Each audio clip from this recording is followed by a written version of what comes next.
Okay, so now we're going to take a look at the Schmidts 17 years later as they're in their career development stage. Now they have experienced success and they remain healthy. Of course, because I mentioned in these cases, these people are the most successful people you'll ever meet. They never have any problems. Things are good. So let's see what's happened 17 years later. So their incomes are greater now, and Jessica's significantly so that IT position she took out must have done really well. So with their increased income, they've repaid their entire loan from Jessica's parents and most of their mortgage. Wow, remember they had a liquidity buffer of 15,000 euro 17 years ago. Now they're at 80,000 euro. Okay, so they're moving in the right direction. So based on their understanding of the IT industry, they've now been adding some money to a portfolio. They've assembled a portfolio of 10 local IT companies. Okay, might have a concentration problem here. In fact, we do. And we'll talk about this going forward, but this is what they have. People tend to invest in what they know. So now we see they've invested their whole portfolio in local IT companies. Now they did go ahead and buy a house, so they own a residential property in the area, and it's actually where these companies are located, and they're now considering investing in additional real estate property there. Now Jessica and her employer each contribute $3,000 annually to a defined contribution plan, and Paul's benefits include life insurance equal to 3 times his salary and disability benefits that would cover $2,520 per month. They also have 2 children, Roxanne, who is 12 years old, and then Peter, who is age 7. Now, just a note here, Peter requires extra support at school to accommodate his mental developmental issue. So unfortunately, the family's going to have to keep a close eye on Peter and plan to make sure they support him in his challenges. Okay, so the family's annual living expenses have now increased to $65,000. And after Roxanne was born, the Schmidts increased their life insurance, but they haven't adjusted it since. And we can see the following tables provide a summary of their financial circumstances and their annual budget. So let's just take a quick look at it. So Jessica, her annual gross income is $80,000. Her net income is $53,650. She is the department head of IT. Paul is earning $66,000. Net's about $46,500. He is still a teacher. So combined, their net income is a little over 100,000 euro. Now we can look at their private pensions. We can look at their employee-provided assistance. We see private life insurance. We see disability insurance. So we've got a lot of good information here. Now, how about let's take a look at their annual budget and let's see how much money they have left over and what we can do. So their combined annual salaries are $146.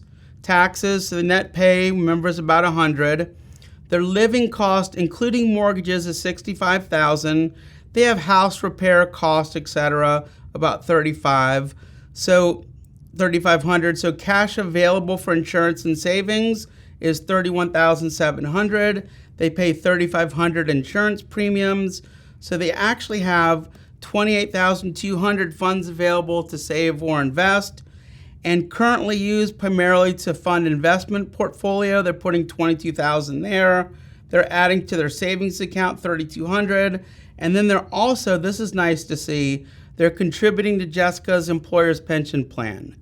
Okay, so this is the summary of their breakdown of their income.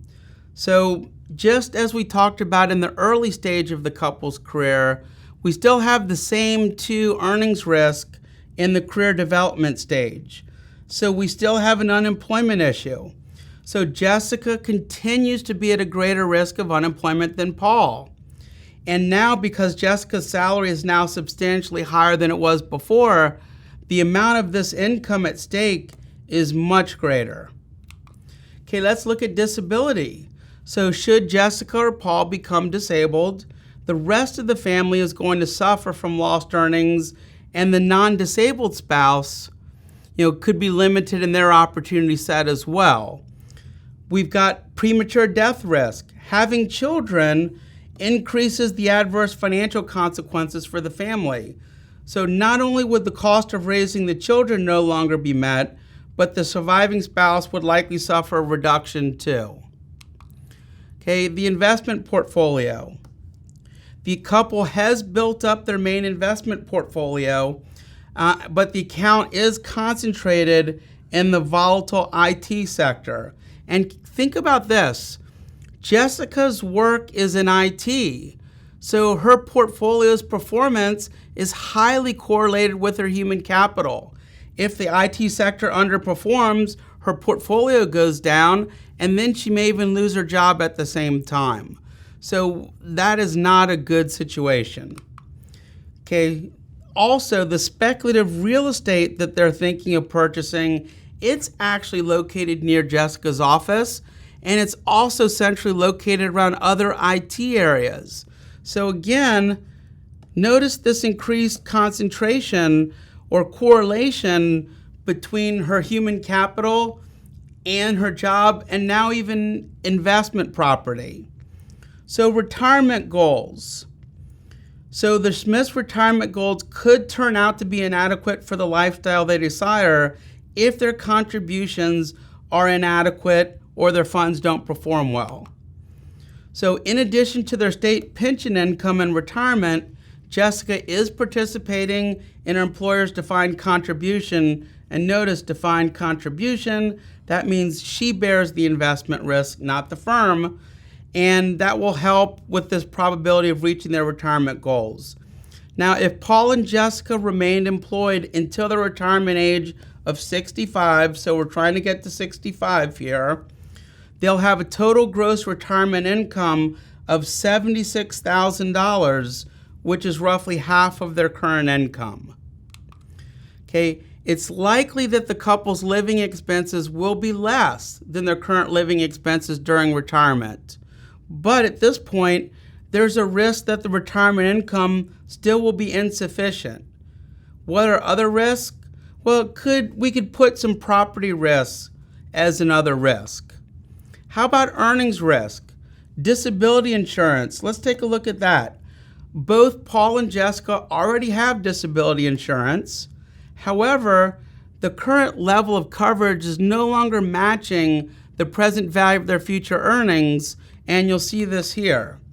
So net income to be replaced. Jessica is $53,640, Paul is $46,510. So we're seeing some shortfall here. Jessica has a $28,400 shortfall. Paul has a $16,265. The benefit period is for 20 years. So the present value of the future earnings replacement, if we were to purchase an annuity due, Jessica needs $519,000. Paul needs $297,000. Now, again, as we talked about these numbers, basically over these 20 years, assuming an annual benefit adjustment of 2% and a discount rate of 3%, the present value of Jessica's retired future earnings replacement, again, was $519,000. For Paul was $297,000. Now, Jessica's level of disability coverage is $112,200, and Paul's was $686,100. So notice, we're seeing a mismatch here. So we need to recommend that they adjust their levels of coverage. So Jessica should actually increase her coverage to $520,000, and Paul's should be reduced to $300,000. Okay, so again, we want to get to this replacement area, and right now there's a mismatch. So life insurance. To protect against the risk of Jessica or Paul ultimately dying, each of them got life insurance when they were 28. Now both of their salaries have increased, and they now have children. So it's very likely this coverage isn't enough. So again, how do we determine coverage amounts? We're going to look at the human life value or the needs analysis method. If we look at the human life value, we see Jessica, there's recommended additional life insurance of almost $1.5 million. Now using the needs method is $764,000. For Paul, using the human life is around $575,000, and using the needs analysis is $366,000. So both Paul and Jessica are going to require additional life insurance. Now, the specific amount that we're going to use is going to depend on, are you going to use the human life method or are you going to use the needs analysis method? One way to select between these two results is to go with the option that best matches the client's position. Or you could even treat this as a range. In this case, we recommend increasing Paul and Jessica policies to $900,000 and $1 million respectively. Now, unfortunately, the CFA Institute reading is not clear on how to determine the amount of coverage. So I think I like this method that they mention. Let's focus on balancing the needs of the family, what they actually need, versus the premiums. So there's going to be sort of a cost-benefit analysis here. Okay, let's look at their investment portfolio. Well, we've got a concentrated portfolio in IT. So the couple's investment portfolio should actually have a low correlation to their human capital. That's not at all what's happening here. So we should recommend to diversify the portfolio rather than hold concentrated positions in only 10 companies. Okay, in order for the couple to achieve better diversification, we're going to recommend at a minimum no new contributions in shares of IT companies. I would actually recommend to do more than that. And the contributions should be directed into pool investment vehicles, specifically funds that are well diversified, region, sector, security, things that are not heavily focused on IT. Okay, real estate. Here's why they should avoid investing in the speculative real estate. The local value property is highly correlated to the IT sector. The IT sector is already highly correlated to Jessica's human capital. Okay, and also if they fund this additional property, it's going to have to come from their investment portfolio and a loan because they still have limited resources available. Okay, if they do opt to fund the purchase with their investment portfolio, they're actually going to decrease their diversification even more. And remember, an investment property, it's a large, illiquid, and concentrated holding, and they're going to incur costs to own and manage this rental property. Okay, so let's look at their retirement savings plan. We can identify a substantial shortfall in the Schmidt's projected income in retirement relative to their retirement goals.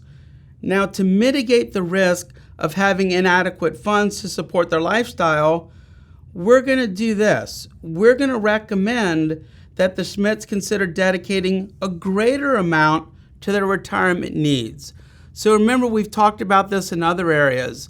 If it doesn't look likely that you're going to reach the retirement goals that you need, you either need to give a longer time period to let your money work, and another option, cut expenses, or add more money. So we're basically saying, Schmidts, add more money into your retirement account. Okay, so according to their budget, the couple's after-tax monthly $8,350 income is greater than their monthly expenditures by about $2,700, even after the insurance payments. So this should leave the couple with $2,350 per month, almost 30,000 euro per year to invest. Now the Schmidts have built up substantial liquidity buffer. Hey, 80,000 euros, much better than 15 where they were before. They should consider redirecting further contributions to Jessica's pension or the investment portfolio. So we need to juice these retirement contributions a little bit to give us a higher probability of reaching our goal. Now let's look at outcome. Suppose the Smiths accept your recommendations. Of course they will, because you've got a good plan here. They set aside the idea of buying a property near the IT district, and they stop adding to their savings buffer, instead increasing their contributions to the pension plan from Jessica's employer. Now furthermore, the Schmidts will continue their contributions in their investment portfolio, but they're going to start moving it away from individual securities and no more IT stocks, and they're going to start putting money away into a diversified equity fund. So you can see in the second stage, the career development stage, they're in a better off situation, but now we have different concerns and different challenges. And going through this example, I think we highlighted some of the key challenges that people face in the career development stage. Okay, so now we've got to move on to the next stage.